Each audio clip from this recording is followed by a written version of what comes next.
राज्यातील वीज ग्राहकांना आज मोठा झटका बसलाय, कारण ऊर्जा मंत्री नितीन राऊत यांनी राज्यातील वीज ग्राहकांना वाढीव वीज बिलातून कुठलाही दिलासा मिळणार नसल्याचं सांगितलंय। मीटर रिडिंग प्रमाणेच आलेली वीज बिलं ग्राहकांनी भरलीच पाहिजेत असं ऊर्जा मंत्री नितीन राऊत म्हणाले। वीज वापरणारे जसे ग्राहक आहेत तसं महावितरण देखील ग्राहक आहे। महावितरणलाही बाहेरून वीज विकत घ्यावी लागते, विविध चार्जेस द्यावे लागतात। ग्राहकांना दिलासा मिळावा यासाठी मी पूर्ण प्रयत्न केले, मात्र केंद्र सरकारने यात मदत केली नसल्याचा आरोप देखील राऊतांकडून करण्यात आलाय। दरम्यान हा निर्णय म्हणजे जनतेच्या जखमेवर मीठ चोळण्याचा प्रकार असल्याचं विरोधी पक्षनेते प्रवीण दरेकर म्हणाले। वाशिम जिल्ह्यात परतीच्या पावसाने सिंचन क्षेत्रात वाढ झाली, पण वीज वितरणच्या आडमुठ्या धोरणामुळे मालेगाव तालुक्यात ग्रामीण भागात 2 दिवस बत्ती गुल आहे। याकडे वीज वितरणकडून दुर्लक्ष केलं जातंय। याचा जाब विचारण्यासाठी गेलेल्या स्वाभिमानी शेतकरी संघटनेच्या कार्यकर्त्यांना अधिकाऱ्यांच्या खुर्च्या रिकाम्या दिसल्या। अखेर त्यांनी रिकाम्या खुर्चीलाच हार घालून निषेध केला। वीज पुरवठा तातडीने सुरळीत झाला नाही तर तीव्र आंदोलनाचा इशाराही देण्यात आलाय। शेतमालाला हमीभाव दिला नाही तर संबंधितांविरुद्ध खटला चालवण्याची तरतूद असलेला कायदा करण्याची तयारी महाविकास आघाडी सरकारने केली आहे। महसूल मंत्री बाळासाहेब थोरात यांनी याबाबतची माहिती दिली। यासाठी लवकरच मंत्रिमंडळाची समिती स्थापन केली जाईल। केंद्रातील भाजप सरकारने आणलेले कृषी कायदे रद्द करावेत या मागणीसाठी काँग्रेसने राज्यभर सह्यांची मोहीम राबवली होती। या मोहिमेअंतर्गत आतापर्यंत 60 लाखांपेक्षा जास्त सह्या राज्यभरातून गोळा करण्यात आल्या। ऑगस्ट महिन्यात भंडारा जिल्ह्यात महापूर आला। यात घरं, शेती वाहून गेली, पाहणी दौरे झाले, पंचनामे केले। राज्य सरकारने दिवाळी आधी नुकसान भरपाईची घोषणा केली, मात्र आता दिवाळीही संपली, मात्र शेतकऱ्यांच्या खात्यात पैसे आलेच नाहीत। त्यामुळे शेतकऱ्यांची दिवाळी अंधारात गेली। तुमसर तालुक्यातील देवरी इथं शेतकऱ्यांना नुकसान भरपाई मिळाली नसल्यानं शेतकऱ्यांनी सरकारप्रती संताप व्यक्त केला। ऊसाच्या शेताला रात्रीच्या दरम्यान विद्युत तारांमधील शॉर्ट सर्किटमुळे लागलेल्या आगीत 7 एकरातला ऊस जळून खाक झालाय। यवतमाळ जिल्ह्यातील महागाव तालुक्यातल्या वेणी इथं ही भीषण आग लागली। नानू चव्हाण या शेतकऱ्याच्या ऊसाच्या शेताजवळील आधुनिक पद्धतीने त्यांनी शेती ऊसाची लागवड केली होती, पण विद्युत तारांमध्ये घर्षण होऊन शेतात ठिणगी पडली। या आगीमुळे त्यांचं जवळपास 10 लाखांचं नुकसान झालंय। लॉकडाऊनमध्ये दारू विक्री करताना गुहागर पोलिसांनी शिवसेनेचे उपतालुका प्रमुख बाबू सावंत यांच्यावरती कारवाई केली।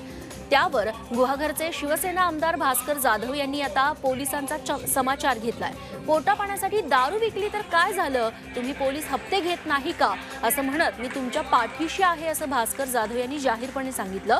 भास्कर जाधवांच्या या वक्तव्याची जोरदार चर्चा आहे। गुहागरमधील एका राजकीय व्यासपीठावरून भाषण करताना भास्कर जाधवांनी हे विधान केलंय। मराठवाडा पदवीधर मतदारसंघात भाजपची डोकेदुखी वाढली आहे। शिरीष बोराळकरांच्या उमेदवारी विरोधात नाराज जयसिंगराव गायकवाडांनी आता थेट पक्षच सोडलाय। तसंच राष्ट्रवादीचा प्रचार करणार असल्याची भूमिका त्यांनी जाहीर केली आहे। भाजप हा धनदांडग्यांचा पक्ष झालाय असं सांगत भाजप नेते जयसिंगराव गायकवाड यांनी पक्षाचा राजीनामा दिल्याची घोषणा केली आहे। तर दुसरीकडे पंकजा मुंडे समर्थक असलेल्या भाजपच्या रमेश पोकळे यांनी बंडखोरी अजूनही कायम ठेवली आहे। कोरोनामुळे स्थगित झालेल्या धुळे नंदुरबार स्थानिक स्वराज्य संस्था मतदारसंघातील विधान परिषद निवडणुकीची पुन्हा घोषणा करण्यात आली आहे। येत्या 1 एप्रिलला ही निवडणूक मागच्या 1 एप्रिलला ही निवडणूक स्थगित करण्यात आली होती। आता येत्या 1 डिसेंबरला या निवडणुकीसाठी मतदान होणार आहे, तर 3 डिसेंबरला मतमोजणी होईल। निवडणूक स्थगित झाली तेव्हा भाजपतर्फे अमरीश पटेल यांनी तर काँग्रेसकडून अभिजित पाटील यांनी उमेदवारी अर्ज भरले होते। याच दोघा उमेदवारांमध्ये आता निवडणूक होईल। राष्ट्रवादी काँग्रेस पक्षाचे अध्यक्ष शरद पवार यांचा दौरा स्थगित झालाय। धुळे नंदुरबार या 2 जिल्ह्यांसाठी शरद पवारांचा हा दौरा होता। 20-21 नोव्हेंबरला हा दौरा आयोजित करण्यात आला होता। एकनाथ खडसे सध्या विलगीकरणात असल्यामुळे पवारांचा दौरा रद्द केल्याची चर्चा होतीये। पवार डिसेंबर महिन्यात येणार असल्याची प्राथमिक माहिती मिळतेय। या उत्तर महाराष्ट्रातल्या दौऱ्यादरम्यान पवार धुळे शहर, धुळे ग्रामीण, शिंदखेडा आणि नंदुरबार इथं कार्यकर्त्यांचा मेळावा घेणार होते। शिवसेना प्रमुख बाळासाहेब ठाकरे यांचा आज 8वा स्मृतिदिन। मुख्यमंत्री आणि शिवसेना पक्षप्रमुख उद्धव ठाकरे यांनी मुंबईतल्या स्मृतीस्थळी जाऊन अभिवादन केलं।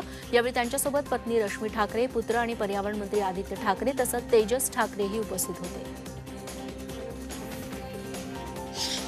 भाजप नेते आणि माजी मुख्यमंत्री देवेंद्र फडणवीसांनी बाळासाहेबांच्या स्मृतिदिनानिमित्त ट्विट केलंय.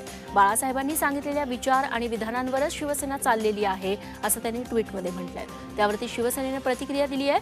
बाळासाहेब आमच्यातून गेले असले तरी त्यांचे आशीर्वाद कायम आहेत. बाळासाहेबांनी आशीर्वाद दिल्यामुळेच शिवसेनेचा मुख्यमंत्री महाराष्ट्रात आहे.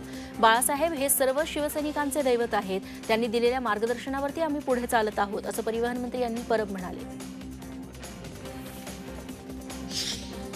मुंबईतल्या महापौर बंगल्यात उभारण्यात येणारं बाळासाहेब ठाकरेंचं स्मारक अद्याप जनतेसाठी खुलं झालेलं नाही. बाळासाहेब हे जनतेचे नेते होते, मग जनतेसाठी हे स्मारक अद्याप खुलं का केलं नाही असा सवाल मनसे सरचिटणीस संदीप देशपांडे यांनी उपस्थित केलाय. तसंच आम्ही आरोप केले नाहीत, प्रश्न विचारलाय. आम्ही म्हटलं नाही की प्रॉपर्टी घशात घातली असा खुलासा संदीप देशपांडेंनी केलाय.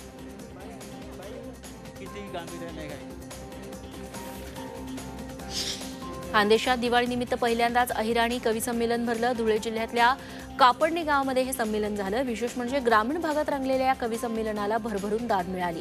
सोशल मीडियावर देखील याचं थेट प्रक्षेपण करण्यात आलं. विविध विषयांवरती कवींनी अहिराणी भाषेत कविता सादर केल्या.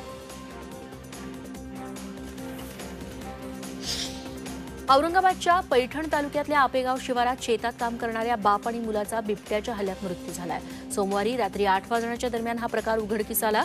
आपेगाव शिवारामध्ये गोदावरी काठालगत असलेल्या शेतात गेलेले कृष्णा आवटे आणि अशोक आवटे रात्र झाली तरी घरी परतले नाहीत. यामुळे शेतात त्यांना पाहण्यासाठी गेलेल्या गावकऱ्यांना दोघांचे मृतदेह सापडले.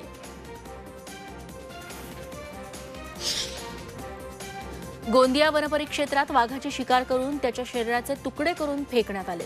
शिकाऱ्यांनी वाघाचे पंजे आणि डोकं पळवलंय.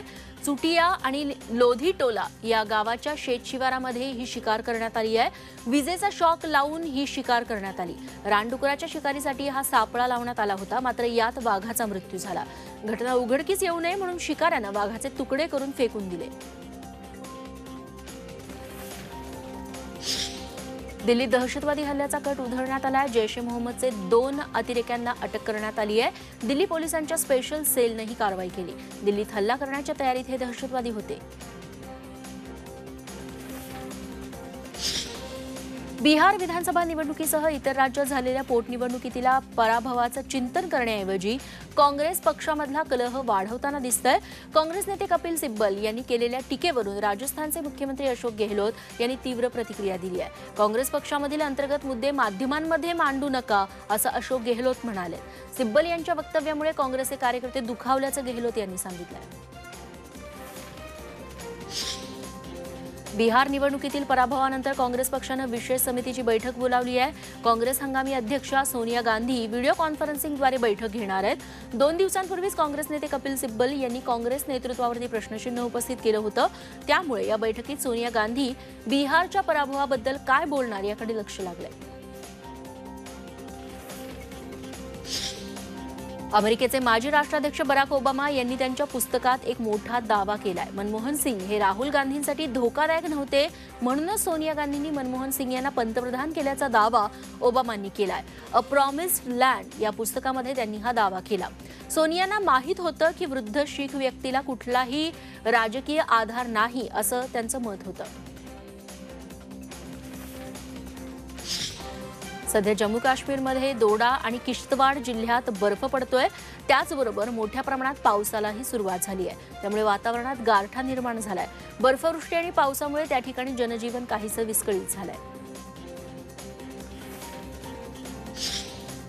काल झालेल्या बर्फवृष्टीमुळे चारधाम परिसरामध्ये बर्फाची चादर पसरली आहे. गंगोत्री, यमुनोत्री, बद्रीनाथ आणि केदारनाथ परिसरात मोठ्या प्रमाणात बर्फवृष्टी झाली आहे. त्यामुळे पारा कमालीचा घसरलाय. देशात कोरोना रुग्णांची संख्या आता घटू लागली आहे. गेल्या 24 तासात कोरोनाच्या 29,164 नव्या रुग्णांची नोंद झाली आहे. आतापर्यंत 88,74,291 कोरोनाग्रस्त आहेत. गेल्या 24 तासात 449 जणांचा कोरोनामुळे बळी गेलाय. तर आतापर्यंत 1,30,519 जणांचा कोरोनामुळे बळी गेलाय. कोरोनावरती आतापर्यंत 82,90,371 जणांनी मात केली आहे. तर या घडीला देशभरात 4,53,401 ऍक्टिव्ह कोरोना रुग्ण आहेत. फक्त कोरोना लशीमुळे कोरोनावरती मात करता येणार नाही असा धक्कादायक दावा जागतिक आरोग्य संघटनेनं केलाय. कोरोनाची लस ही महामारी संपवू शकत नाही. विषाणूचं अस्तित्व येत्या काळातही कायम राहणार आहे. त्यामुळे लोकांच्या चाचण्या होणं, त्यांना क्वारंटाईन करणं, ट्रेसिंग आणि फिजिकल डिस्टन्सिंग पाळणं आवश्यक असणार आहे, असं WHOचे महासंचालक टेड्रोस घेब्रेयेसस म्हणाले. त्यांच्या या विधानामुळे संभ्रम निर्माण झालाय. कोरोनावर विकसित केलेली लस 94.5% प्रभावी ठरल्याचा दावा मॉडर्ना या अमेरिकन कंपनीनं केलाय. लेट स्टेज क्लिनिकल ट्रायलच्या सुरुवातीच्या डेटाच्या आधारावरती कंपनीनं हा दावा केलाय. यापूर्वी फायझर कंपनीनं त्यांची लस 90% यशस्वी ठरल्याचा दावा केलाय. नियामक मंडळाकडून मंजुरी मिळाली तर अमेरिकेत डिसेंबरपर्यंत 2 कोरोना लशींचा इमर्जन्सीमध्ये वापर केला जाऊ शकतो. अमेरिकेतील कोरोनाचा वाढता प्रसार लक्षात घेत न्यूजर्सीचे गव्हर्नर फिल मर्फी यांनी कठोर पावलं उचलायला सुरुवात केली आहे. घराबाहेर आणि घरातील मेळाव्यातील निर्बंध लादण्यात आलेले आहेत. सोबतच घरगुती कार्यक्रमामध्ये 10 जणांना एकत्र येण्यास तर मैदानातील कार्यक्रमात 150 नागरिकांना एकत्र येण्यास परवानगी देण्यात आली आहे.